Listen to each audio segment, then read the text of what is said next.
Hey everybody, Mark Johnson here, founder and creative director of Able Ape Studios, back again with another episode of For the Love of Monday, episode number 37.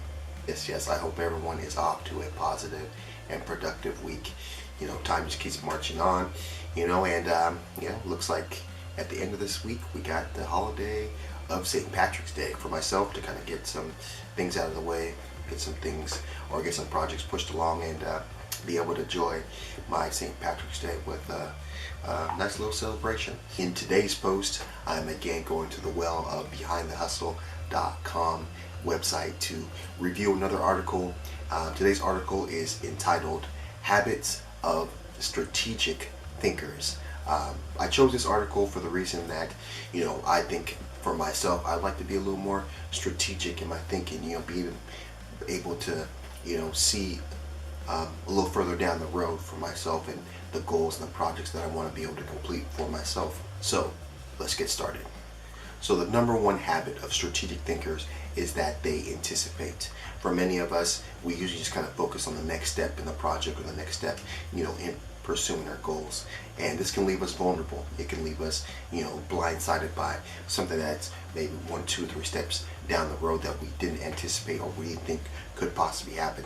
So to be more of a strategic thinker who anticipates, look for game-changing information. You find the information that can help you make better decisions, or be prepared for things in a changing market, changing industry, or even changing in your career.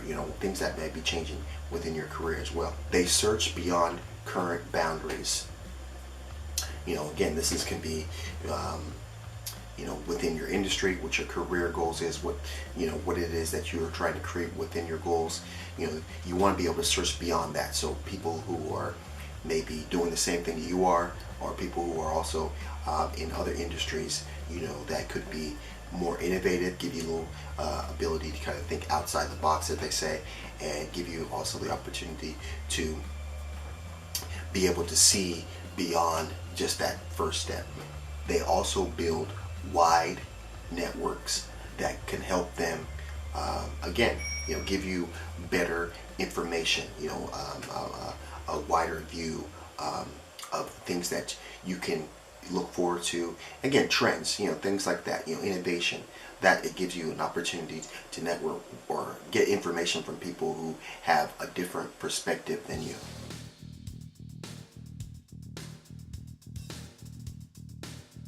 The number 2 way, or the number 2 habit of strategic thinkers is that they think critically. Okay, critical thinking is everything.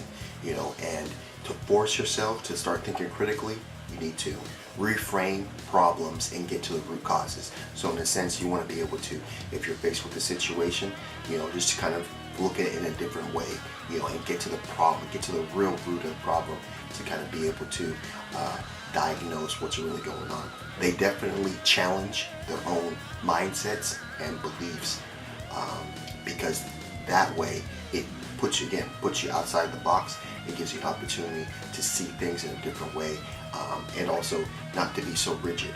When you're stuck in your own opinions and your own mindsets, sometimes it's hard to see things in a different direction. They uncover hypocrisy, manipulation, and biases in their own decision making or past decision making. Again, this is an opportunity to be able to look at it from a different perspective, being able to see hypocrisy in the sense that maybe you're a little wishy-washy sometimes, maybe you're being manipulated by some of the information that you're getting, and maybe your own biases is keeping you from finding the right direction or the right path. The number 3 habit of strategic thinkers is that they interpret. Okay, so this is it. They decipher the information. You got to be able to see patterns and be able to break down the data. And in a sense, again, it's about refining what you're getting told, refining what you are, researching, refining what is, coming out in the numbers. That's what strategic thinkers do. strategic thinkers also encourage people to do the same. So in a sense, they want you to anticipate, they want you to think critically, and they want you to be able to interpret the information that you're getting. So as much as they're doing it for themselves, they're also doing it for or asking other people around them, be in their network, in their industry, in their business. They're always asking them to do the same thing as well. Also at this stage, they're also questioning the information they're getting and testing it in multiple ways. So if you're getting this information, from maybe a project that you're working on, you want to be able to, look at it and think critically and be able to evaluate the information that you're getting and test it in different ways so that you can, prove that it is correct and that it is beneficial to what you are trying to create. So the fourth way, or the fourth habit of strategic thinkers is that they decide. They make a stand at some point. You don't want to be paralyzed by overanalysis, in a sense, having so much information you're unable to make a decision on anything.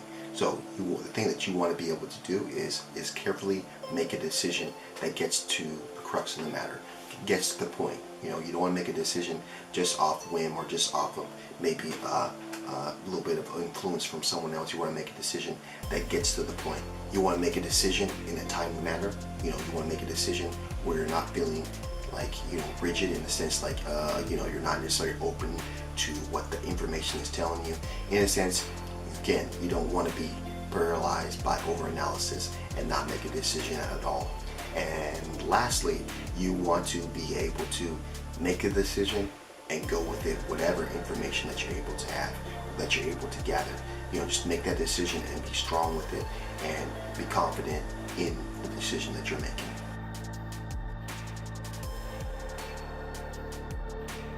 So the fifth habit of strategic thinkers is that they align.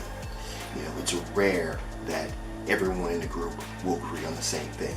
So in a sense, you want to be able to align your thoughts or your decisions with the people that are involved. In a sense, to align, you got to be able to understand what motivates people, what their agenda is, and some of the hidden objections they may have as a person or things as opinion, dealing with an opinion. So you want to be able to understand those things about the person so that you can align yourself with them, your beliefs and their beliefs, being able to work together. You definitely want to be able to bring tough issues, uncomfortable situations to the forefront. You don't want to push them to the side, or you don't want to, overlook them. You want to be able to bring these up so that people can kind of get past those uncomfortable feelings and be able to work together. Again, align. And you also want to be able to assess the risk that is involved. By either align yourself with another group or align yourself with an individual and their beliefs. You want to be able to come together and understand the risks that is involved and make it work for you in the long run.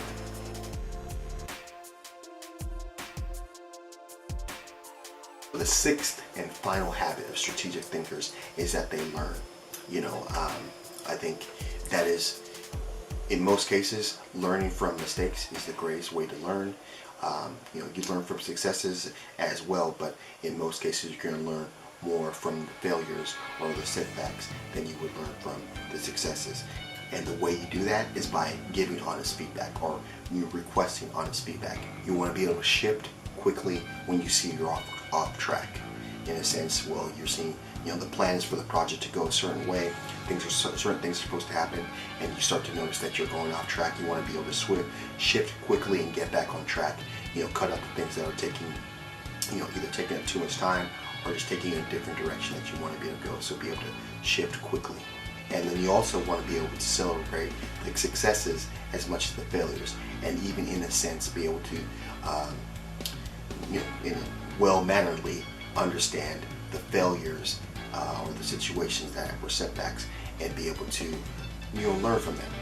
In a sense, if it was a situation where it took you off track, or it was a failure because it was a well-intentional decision that was made, okay, great. But if it's a situation where it was just kind of like not really a well-informed decision, then you can understand where you're at and give a better opportunity for the next time down the road.